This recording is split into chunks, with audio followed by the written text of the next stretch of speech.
You've probably heard a lot of talk lately about bots on Twitter or even foreign involvement in our political process. For example, the President of the United States publicly thanked a Twitter account which we now know was run by malicious actors located somewhere in Russia. Now, depending on what your political views are, you might be inclined to roll your eyes and make some kind of joke about the president being tricked.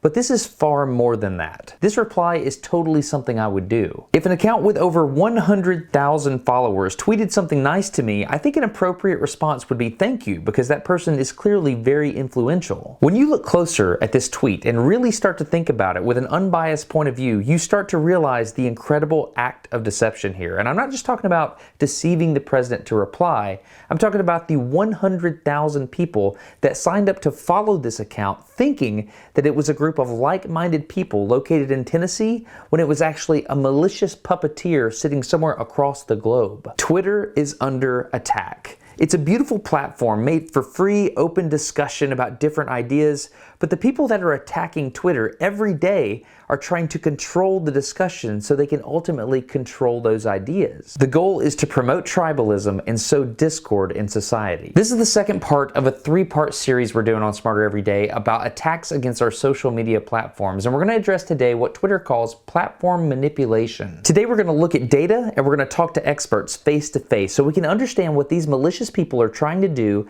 how they're trying to do it, and the most important thing of all, how you can get smarter so that you don't take the bait. We're going straight to the source, so let's go to Twitter headquarters in San Francisco and speak to the team in charge of protecting the platform against these types of attacks. I'm Destin. I'm Del. Del, nice to meet you. So you're over trust and safety, is that right? That's correct. At Twitter, and trust and safety in general is keeping people safe on the internet. That's the goal. Okay, first question. Are we under attack on the internet? Like, are there people actively trying to do things to change the way we think? Absolutely, right? That's what advertising is. Yeah, good point, yeah. And even when you get past advertising, there's like this whole fascinating world of things that people do.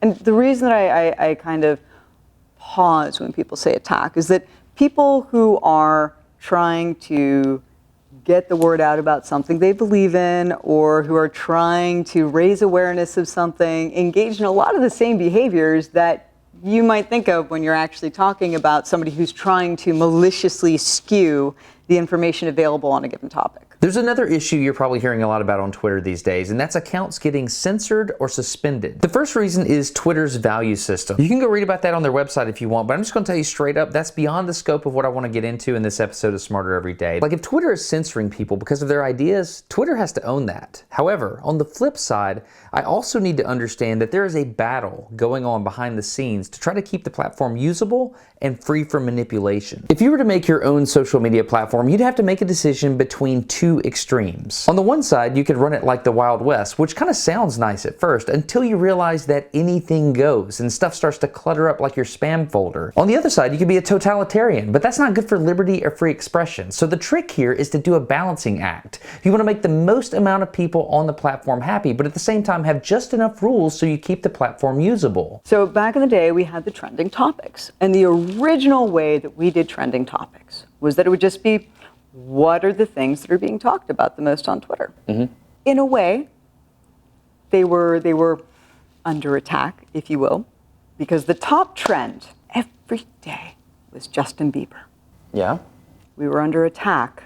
The Beliebers were oh, so you were specifically the Brazilian Beliebers who wanted Justin Bieber to come to Brazil. Really? So what they would do is every morning they would wake up, they would log on to Twitter, and they would start tweeting. At Justin Bieber, I love you, come to Brazil 1. At Justin Bieber, I love you, come to Brazil 3. And they were doing the number because, you know, we'd already made the fix that you couldn't do exactly duplicate text. So now they were adding a number onto it. So you would look at these accounts. It sounds like a joke, but it's not. It's totally not. These were real people. This was not automated. We ended up going, well, this is not actually a reflection of like what we want trending topics to be. So we made the change, the first change, which was, you know, we're going to actually, rather than just saying, okay, well, this is the topic that's being mentioned the most, we're going to shift to trying to really focus on how fresh a topic is. Now, these fans weren't automating their tweets, but automation is actually allowed by Twitter's terms of service. This leads to all kinds of really fun and useful automation accounts. Year in Progress, Medieval Deathbot. A guy named Jeff and I run an account called Who is in Space, and we occasionally operate that in autonomous mode. But these bots can get out of control quickly. If they're allowed, how do you filter out the bad ones? So we've all seen these nasty bots, right? They've got suggested pictures on there and they try to get you to click a link so they can get all your money. I used to see these all the time, but I don't really see them anymore. I'm freaking impressed that you guys are doing as well as you are, because I guess it was 2 years ago, I could see all this bot content, and you fixed that, at least in my feed. So I imagine there was a great Hopefully not just yours. Yes, but there was a great amount of engineering effort that went into that, I'm assuming. Those bots had a certain countermeasure to get around your gates and safeguards. You fixed that, so now the bots are doing countermeasures. And so now what you're about to do is a countermeasure. Eventually you just get up to an absurd number of counters. There are all sorts of additional things that you can do, speed bumps that you can put in to do little checks to test what behaviors happen when you try X. So for example, there's an account and we're just like, something about this doesn't seem right. Maybe it's automated. We can throw a CAPTCHA at it. Did it pass the CAPTCHA? It passed the CAPTCHA. That doesn't mean it's not automated. It could mean that they've just purchased, having somebody who's going to do CAPTCHAs that are thrown at it. Right. Okay, let's go ahead and have them confirm that they have access to the email address associated with the account. We're going to send them a password reset link. Did they get there? How fast did they get there? How long did it take them to verify that? Right? Yeah. So you have to maintain access to email addresses associated with your account. You can't just use burner emails. You have to be able to go back and log into it. And look, friction can take any number of forms. Right? That's the term you use, friction? Yeah. Friction, and there are things that are necessary friction. There are things that are unnecessary friction, right? There's things where we're just like, oh, we really need to make this experience easier for people. I personally experienced this friction that Dell is talking about. I recently signed up for a new Twitter account. It's for something I'm going to do in the future. And I went to tweet for the first time after 2 weeks, and the account was already suspended. I hadn't done anything, so why am I suspended? That's kind of weird and irritating. Twitter's free. All you need is an account. And attackers are trying to manipulate Twitter by using computers to automate the sign-up process. Twitter's forced to use artificial intelligence to defend the platform because these computers never sleep and there's not enough humans to do the job. The problem is these bad guys are starting to make themselves look as authentically human as possible in order to sneak on the platform. Heck, in some cases they are human. Add to this deception the sheer number of signups, and you can start to see how it's possible to miss some of these and let them slip past the defenses. Speaking of defenses, after the first episode in this series, I was contacted by the NATO Strategic Communications Center. And yes, I'm talking about the North Atlantic Treaty Organization. I was given a report written by Sebastian Bay, who works with the NATO Strategic Communications Center of Excellence to track all kinds of stuff related to NATO's interests. Okay, I'm on Skype with Sebastian Bay. Happy 70th birthday of NATO, by the way. Sebastian has worked on this report, Manipulating Social Media, the black market for social media manipulation. Do you mind introducing yourself so everyone knows? Yes, my name is Sebastian Bay. I'm a senior expert with NATO Strategic Communications Center of Excellence in Riga, Latvia. You basically infiltrated these black markets and you understand how they work at this point, right? So we've mapped the market. We've looked at all the different resellers out there. We've looked at prices. We've looked at methods. We've basically seen what are they selling and how are they trying to manipulate social media. How easy is it to buy a click or a like out there, and how effective are they? When it comes to Twitter profiles, what are you seeing on the black market? So I should take one step back. So we've been looking at Twitter for quite some time actually. And we publish a report called Robotrolling, which is a quarterly product, where we look at manipulation of Twitter when it comes specifically to NATO issues in the Baltics. And when we started looking specifically at this topic 2 years ago, as much as 70% of all activity relating to NATO and the Baltics was actually manipulated. It was done by inauthentic bot accounts. That has gone down significantly though. Today it's down to the low tens. What? So Twitter, yeah. So do you 70% of all on that specific topic online? Because why are people tweeting about NATO? And the answer and the is Baltics, yeah. So when we looked at NATO in the Baltics and especially in Russian, we could see that environment was extremely polluted. Most of those accounts are very simple bots. They don't have a history, and they're only there to inflate the counter, to make a certain topic trend, etc. Twitter has done a lot actually to shore up this, but we can still see that these very simple accounts these very simple bots can live as long as 5,000 to 6,000 tweets before they get taken down. So in your estimation, the new countermeasures that Twitter is developing, is it being effective? Yes, in terms of it has removed a lot of the simple bot activity, but we're seeing different kinds of manipulation instead, where we see more of these anonymous accounts that are pushing content. So these are more developed inauthentic accounts that are used for different kinds of social media manipulation. But when it comes to Twitter's response to this simple Twitter manipulation, that has been effective. That has gone down over the past few years. How do these fake people get around those countermeasures that Twitter's developing? Loads of different ways. But when we talk to these people, because we've interviewed people that sell these things, they'd say that when social media platforms put new regulation into effect, it takes them about 2 or 3 weeks to counter those new speed bumps that they put in, if you want to use that word.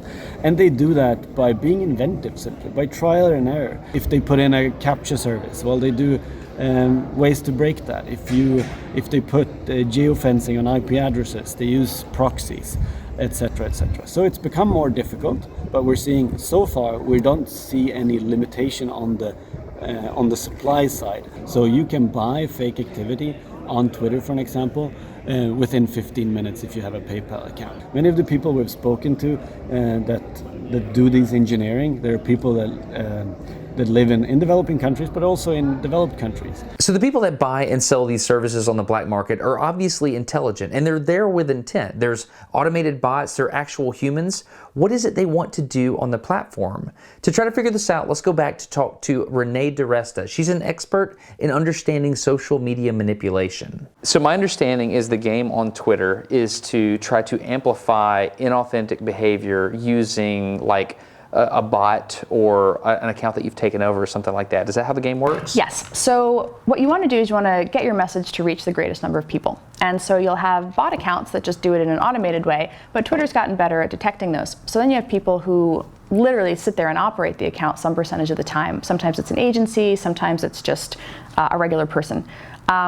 One of the main things that Twitter's great for, though, is there's tons of journalists on it, which means if you want to manipulate a story out of the social ecosystem and get it onto the nightly news, Twitter's a great way to do that if you want to get it into a newspaper. Because once something gets a sufficient amount of attention on Twitter, critical mass. Yep, then the press will pick it up. This is news. I should put it on my news channel. You got it. That I have. And it's hard because for a long time, especially through 2016, you would see stuff would just trend, just show up in the trending algorithm. And then if the press wrote about it, it was giving it more attention. If they were debunking it, they were still giving it attention. And then if they didn't write about it, you'd have this next wave of accounts speculating about why the mainstream media was ignoring it. So there was really no winning. It was the whole game was if you could get something to critical mass on Twitter, you could just game that attention economy and get massive lift, reach millions and millions of people. Trying to get something to trend in the news is more than just trying to make money on the platform. This is a malicious, clever thing. Sebastian said he is seeing those types of services reflected in the black market, something he calls meta manipulation. I understand everybody now thinks about the Russian bots in the 2016 election, but I have to understand that the countermeasures have been developed and people know about that now. So they're already moving on to a different type of manipulation. What's going on now? And what we're seeing now is a lot of focus on meta manipulation. So that means that you inflate the view counts to trick the algorithms of different social media platforms to make your own content trend on those platforms. So we've run experiments where we've bought bot activity. When we do that, that attracts real viewers because the platforms think that they are trending. So this sort of meta manipulation, that's what we're seeing now. That's what many of these resellers are promoting. So this is alarming, obviously, but there's something that's even more disturbing about this. These accounts are the low tier accounts. There's a higher tier account that exists. That one is more expensive to create, more expensive to operate, and it's more devious. It's specifically tailored to misrepresent a specific group of people. Accounts like this may actually have several thousand actual human followers. And you can actually buy almost any kind of custom-made account. If you want a Swedish female who's been online for 10 years that has several friends and specific interests, you can request that from these vendors that sell accounts. Really? So you can tailor the specific demographic of the inauthentic account that you want to use for manipulation. Sure. If you're trying to attack the African American community and create divisiveness in the African American community, you can buy that kind of account online. Or if you're trying to attack a specific political group, you can do the same. Yeah, it's exactly like that. These specialized accounts are hyper interesting social media weapons. Think about it. They're like a Trojan horse because they can get you access to places that you're not expecting. They're like a false flag operation because they're misrepresenting what they are in order to blame something on somebody else. And with these weapons, you can perform precision strikes because you can target a very specific individual on a very specific issue. Twitter is also an incredible way to reach influencers because celebrities are all on there with millions of followers, and if they retweet you, your message just hits millions of people, or to reach the press, which is also on there. And so that's how you have, if you get something trending on Twitter, reporters will pick it up, and then it winds up, on the front page of the Times the next day. So the idea is to trick influential people and then use those as a vehicle to get this inauthentic information out there. Yep, Twitter is So if you have more followers, you have a higher standard. Like, you have to be even more serious about what you tweet. Absolutely, yeah, you've got to be really careful when you think about if you retweet something that's wrong, you have just pushed it out to potentially hundreds of thousands of people, and they're not going to see you necessarily push out the correction. So when Twitter finds some of the bad guys, they collect all the data and then they'll do one big data release so that you can pour through it and see what's going on. People in academia are studying this stuff to try to develop AI methods to detect these people and counteract them. It's a cat and mouse game. One of the most interesting things that's happened is Congress released a report with thousands of the actual Twitter account names on them. If you pour through this data, you'll figure out that there's three basic categories. There's accounts on the left, accounts on the right, and then there's this weird local news category. I think it would be helpful to explain what an attack against you would look like. It's going to come in the form of a retweet from a friend. It's going to be something funny that you resonate with. There's a single moment you need to be looking for, and this is the tell, because you're not going to detect these accounts. Like, even the CEO of Twitter retweeted one of these accounts when they're tweeting all this stuff, the feel-good stuff. But the moment you're looking for is a nudge. The nudge to think a negative thought against another group of people. If you belong to a certain demographic set or like a value system or belief system, and you see someone saying something like, oh, well, they always think that. We don't do that. Or something like that. That's it. That nudge to think something against them. That's what you're looking for. With terrorism, there's a more clearly defined set of things that are bad, or there's a clearly defined organization. Because there's a literal battlefield. There is, yeah. and this is the battlefield of the mind. Right. This is a battlefield of the mind where the enemy hides behind civilians. And the enemy has the added advantage that when they are revealed as being an enemy, you basically start to distrust those around you, which was one of their goals to begin with. They're trying to get you to not trust people in your own community. It's very subtle, but it's very complex. Right now, there's a really strong fear of false positives leading to unfair takedowns. And I mean, you're a content creator, right? This is never a thing that you want to see happen. And so the question becomes, how do you send up a flare saying, we think that this account might be something that we should have a look at? Like, we think this account might be inauthentic. We think this account might be foreign, pretending because to the be something else. minute you have a false positive, the internet explodes. The internet explodes because, Chubby Wubs 385 or whatever, Surf Ninja 385 gets upset. If you rewind to what I said at the beginning of the video and think about these suspensions, yes, some of these are a result of management making policy decisions about how people are interacting on the platform and things like that. But there's this other category. Engineers are literally taking out malicious accounts at a rate of over 12 per second against an enemy that's constantly adapting. I can tell you, these tools they're developing are not perfect, so it is not unreasonable to expect that every once in a while, unfortunately, there's going to be an innocent bystander caught in the crossfire. If you watch this video and your whole takeaway is, well, I'm just not going to trust anybody on the internet, then there's an argument to be made that I just played into the enemy's hand by making this video. If they hide behind civilians, and then when we figure it out, the result is to not trust anybody around you, that is not good. These are our neighbors. That is next level psychological warfare that they're hitting us with. I'm on a podcast, and my co-host Matt and I have this phrase that we use a lot, political grace. If the point of these attacks is to divide us, then proactive, intentional unity has the potential to be an effective countermeasure on the personal level. Maybe we should just not assume the worst of each other, and that extends to the people that are developing these countermeasures at Twitter. Their job is to perfectly protect a platform and never make a single mistake.